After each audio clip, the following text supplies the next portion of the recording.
ሚጣሉ ካሉ ባካችሁ አትጣሉ፣ ጥላ አያስፈልግም። ከተጣላችሁም ለቀይ ባህር መሆን አለበት። እንደዚሁ በባዶ አታርጉት።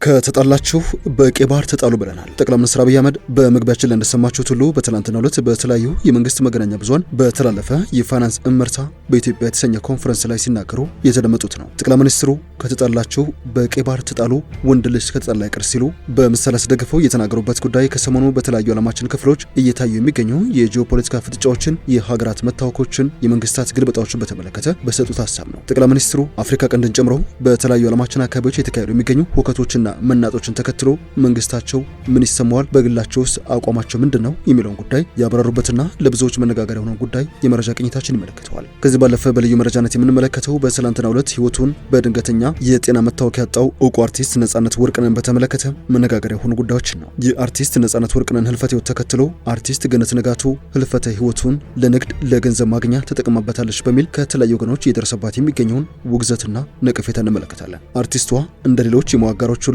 በፍጥነት ወደ ሀዘን ቤት ከመሄድ ይልቅ በቀጥታ የወጣቱን አርቲስት ህልፈተ ህይወት ለተራ የዩቲዩብ ሽቀላ አውሏለች በሚል የቀረበባትን ውንጀላ በወፍ በረር የምናስቀኛችሁ ይሆናል። እንደተለመደው እያደመጣችሁን አብራችሁን ቆዩ። የቻናላችን የዘወትር አክብሮታዊ ግብዣ ነው። ወደ ቀዳሚ ጉዳያችን እናምራ።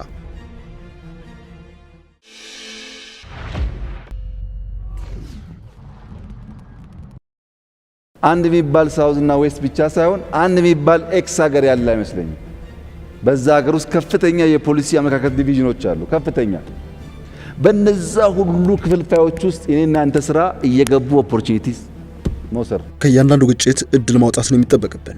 ይህ ጠቅላይ ሚኒስትር አብይ አህመድ በተለያዩ ዓለማችን ክፍሎች አፍሪካ ቀንድን ጨምሮ እየታዩ የሚገኙ መናጦችንና መታወኮችን በተመለከተ መንግስታቸው ስለ ጂኦፖለቲካ ፍጥጫዎች ያለው አቋም ምንድነው በሚል ከአንድ ወዳጃቸው የቀረበላቸው ጥያቄ በተመለከተ ምላሽ በሰጡበት ጊዜ ያንጸባረቁት ሀሳብ ነው። ጠቅላይ ሚኒስትሩ ኢትዮጵያ ከሰሞኑ በተለያዩ ዓለም አካባቢዎች ያሉ መናጦችና መታወኮችን ባትፈልግም ከእያንዳንዱ ግጭት እድል ፈልቅቃ ማውጣት እንደሚጠበቅባት ሲናገሩ ተደምጠዋል። ይህ ንግግር ብዙዎችን አስገርመዋል። ዓለም ባልተናጠጭበት ወቅት ጥቅም አግኝተን ስትናጥ እንደምንጎዳ በማሰብ ከነርሱ በላይ መጨነቅ የለብንም ሲሉ በአዳራሹ ተሰብስበው ለነበረው በርካታ ታዳሚ ምክራቸውን ለግሰዋል። ጠቅላይ ሚኒስትር አብይ አህመድ ይህን ያሉት የፋይናንስ እመርታ በኢትዮጵያ በተሰኘ ኮንፈረንስ ላይ ከታደሙ ተሳታፊዎች ጋር ለቀረበላቸው ጥያቄዎች በሰጡት ማብራሪያ ነው። ከትናንት በስቲያ በተካሄደው ይህ ኮንፈረንስ በኢትዮጵያ በመካሄድ ላይ ያለው የኢኮኖሚ ማሻሻያ የተገመገመበትና የመጪው ጊዜ ምልከታ የቀረበበት መድረክ እንደሆነ የጠቅላይ ሚኒስትር ጽህፈት ቤት አስታውቋል። በኮንፈረንሱ ቁልፍ የመንግስት ፋይናንስና የዘርፉ ሌሎች ተቋማትን የሚመሩ ከፍተኛ መንግስት ባለስልጣኖች ገለጻ አድርገው ነበር። ጠቅላይ ሚኒስትር አብይ በበኩላቸው የኮንፈረንሱ አካል ሆኖ በተሰናዳው የሰዓት ዳር ወግ ክፍለ ጊዜ ከአዋዩ የኢትዮጵያ ልማት ባንክ አዲሱ ፕሬዝዳንት ዶክተር ኢሳያስ ካሳ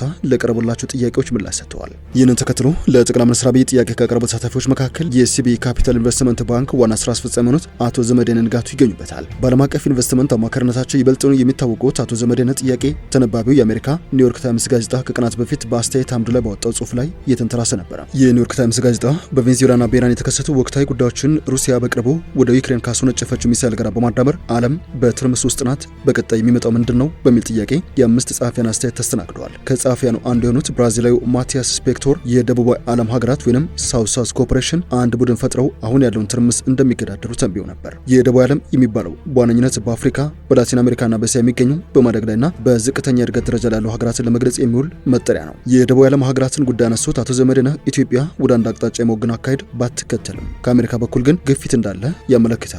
ኢትዮጵያ ከምዕራባውያንም ከምስራቁም ከሁሉም ጋር ወዳጅነት አላት። ነገር ግን አንዱን ወገን ምረጡ የሚል አቋም እየተወሰደ ነው። በተለይ ከዋሽንግተን የሚመጣው ከማን ጋር የንግድ ልውውጥ እንደምናደርግ ከማን ጋር ኢንቨስት እንደምናደርግ እየተነገረን ነው። መሀል እንድንቀመጥ የሚፈቅዱልን አልመሰለኝም ሲሉ የጥያቄያቸውን መንደርደሪያ አሰምተው ነበረ። ትልቅ ሀገር ነን፣ ነገር ግን እነርሱ ደግሞ ሌላ ሀያል ወይንም ሱፐር ፓወር ናቸው እና ሳይዱ ሰዱ እያሉን ስለሆነ እንዴት ይመለከቱታል ሲሉ ኢትዮ አሜሪካዊ የኢንቨስትመንት አማካሪ ለጠቅላይ ሚኒስትር አብይ አህመድ ጥያቄ አቅርበው ነበር። የአቶ ዘመዴንን ጥያቄ ወሳኝ ሲሉ የጠሩት ጠቅላይ ሚኒስትር አብይ አንተም እንደምትገምተው ሙሉን ዝርዝር ያልመለሰውም ሲሉ ምላሻቸው ቁጥብ እንደሚሆን አስቀድመው ጥቆማ ሰጥተው ነው ወደ ምላሻቸው ዝርዝር ያመሩት። ጠቅላይ ሚኒስትሩ ይቀጥላሉ።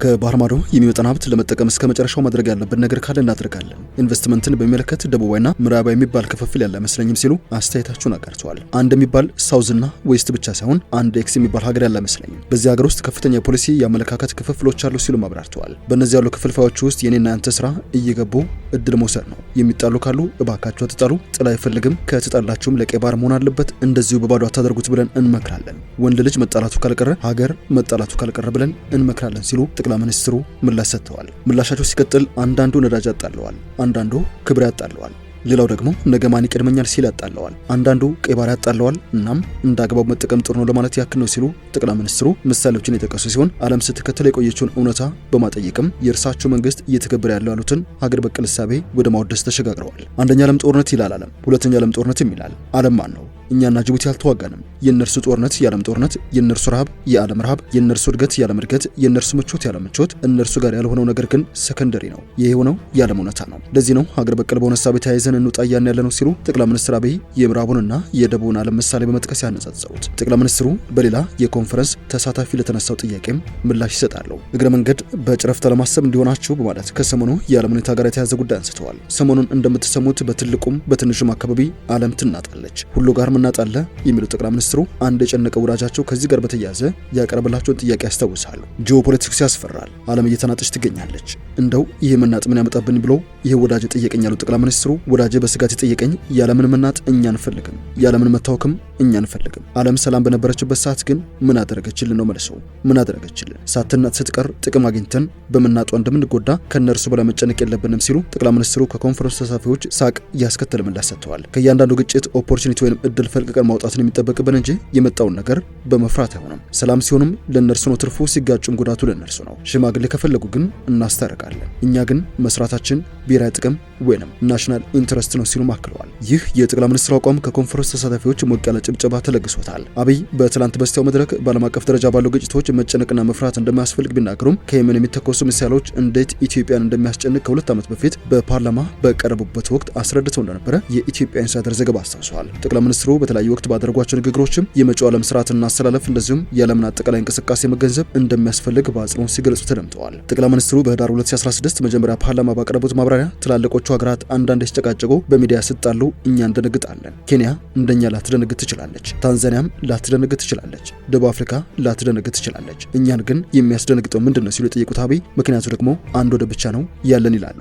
ከየመን ሚሳይል መተኮስም ሆነ በጅቡቲ የጦር ሰፈር ያላቸው ሀገራት እንቅስቃሴ ለኢትዮጵያ ስጋት የሚደቅ እንደሆነም ተናግረው ነበር። አብይ በዚሁ ማብራሪያቸው የጅቡቲ ህዝብና መንግስት ወንድማችን ነው፣ ችግር የለም። ነገር ግን ትልልቆቹ ቢጣሉ ጅቡቲ ላይ ካምፕ ስላላቸው ድንገት ቢታኮሱ የኛ ቦቴዎች ነዳጅ ሊያመጡ አይችሉም። የጅቡቲ መንግስት እየፈቀደ የጅቡቲ ህዝብ እየፈቀደ እኛም ፍላጎት እያለን በሌሎች ግጭት ምክንያት ለአንድ ሳምንት ነዳጅ ባይኖር አስቡት፣ ማዳበሪያ ካልገባም አስቡት ሲሉ ለፓርላማ አባላቱ ጭንቀታቸውን አጋርተው እንደነበረ የኢትዮጵያ ኢንሳይደር ዘገባ ያሳያል። በየመን ያሉ ኃይሎች ወደ ጅቡቲ ካምፖች ነገር ፍለጋ ቢተኩሱ እኛ ወደ አክሰስ ማድረግ አንችልም። ይሄ የጅቡቲ መንግስት ህዝብ የሚያደርግብን ጫና ሳይሆን የጂኦፖለቲክሱ መሳከርና አንዳንድ ኃይሎች በርቀት መተኮስ በርቀት መግደል አቅም ስለፈጠሩ ነው። እኛ ያ ነገር ቢያጋጥም 120 ሚሊዮን ህዝብ ምን እናደርገዋለን ነው ጭንቀታችን። ምርጫ የለንም፣ ያለን ምርጫ አንድ ነው። ይህንን ችላ ማለት ጥሩ አይደለም ሲሉ ጠቅላይ ሚኒስትሩ ከአሁኑ አቋማቸው የተቃረነ ማብራሪያ በወቅቱ ሰጥተው እንደነበረ ዘገባው አስታውሷል። የዕለቱ የመረጃ ቅኝታችን እንደቀጠለ ይገኛል። ወደ ሌላኛው ጉዳያችን እናምራ። በትናንትናው ዕለት ብዙዎችን ባስደነገጠ መልኩ በቴሌቪዥን አቅራቢነቱና በተለያዩ የመድረክ እንደዚሁም የቴሌቪዥን ፊልሞችና መድረኮች የሚታወቀው ወጣቱ አርቲስት ነጻነት ወርቅነህ ከዚህ ዓለም በድንገት ህይወቱ አልፎ ነበረ። የአርቲስቱ በህይወት ማለፍ መላ የኢትዮጵያን ህዝብን ያስደነገጠ ዜና ነበረ። ከጠቅላይ ሚኒስትር አብይ አህመድ እስከ ተራ ዜጋ ሀዘናቸውን ለነፍሴር ነጻነት ወርቅነህ መጽናናትን ደግሞ ለወዳጅ ዘመዶቹ ቤተሰቦቹና አድናቂዎችም ሲለግሱ ነበር። ከዚህ ጋር በተገናኘ ግን አንድ ብዙዎችን ያስደነገጠ ጥቂት የሚያባሉ ኢትዮጵያንን ያበሳጭና ያሳዘነ ተግባር ተከስተዋል። የአርቲስት ነጻነት ወርቅነህ ህልፈተ ህይወትን ተከትሎ አንድ የሙያ አጋሩ የአርቲስቱን ህይወት ለተራ የገንዘብ ማግኛ የዩቲዩብ ተከታይ ማፍሪያ ለማድረግ የተንቀሳቀሰችበት መንገድ ብዙዎችን አስደንግጠዋል። አርቲስት ገነት ንጋቱ አርቲስት ነጻነት ወርቅነህ ህይወቱ እንዳለፈ በቀጥታ ወደ አርቲስቱ ቤተሰቦችና ወዳጅ ዘመዶች ሄደው ሄዶ ለቅሶ ከመድረስ ይልቅ የዩቲዩብ ቀጥታ ስርጭት ላይ በመቅረብ ከእውቁና ተወዳጁ ኮሜዲያን ደረጃ ኃይሌ የስልክ ልውውጥ በማድረግ በቀጥታ በማህበራዊ ትስስር ገጾቿ ያሰራጨችበት መንገድ ብዙዎችን አስደንግጧል። የአርቲስት ነጻነት ወርቅነህ የቅርብ ጓደኛና በብዙዎች ዘንድ የሚወደደው የሚከበረው ኮሜዲያን ደረጃ ኃይሌ በወቅቱ በገነት ንጋቱ ስልክ ተደውሎለት አርቲስቱ ህይወቱ ያለፈበትን መንገድ እንዴት ህይወቱ እንዳለፈ ተጠይቆ ምላሽ ሰጥቶ ነበር። ነገር ግን ኮሜዲያን ደረጃ ኃይሌ በወቅቱ አርቲስት ገነት ንጋቱ ስልክ ደውላ ስለ ነጻነት ወርቅነህ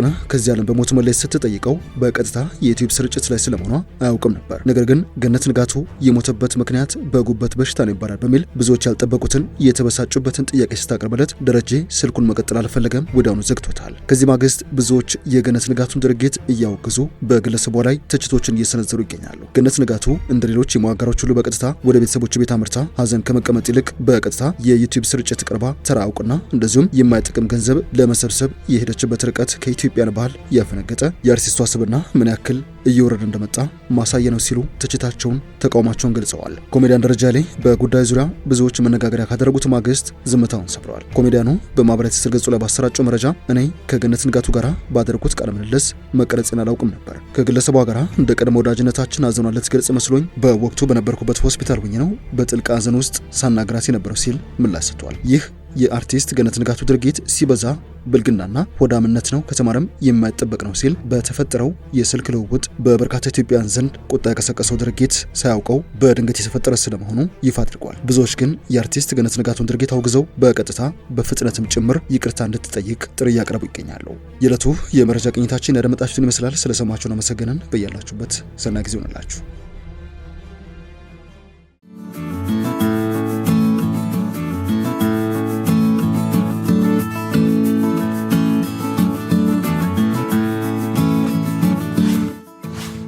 ሸገር ታይምስ ሚዲያን ሰብስክራይብ በማድረግና ደወሉን በመጫን ይከተሉን።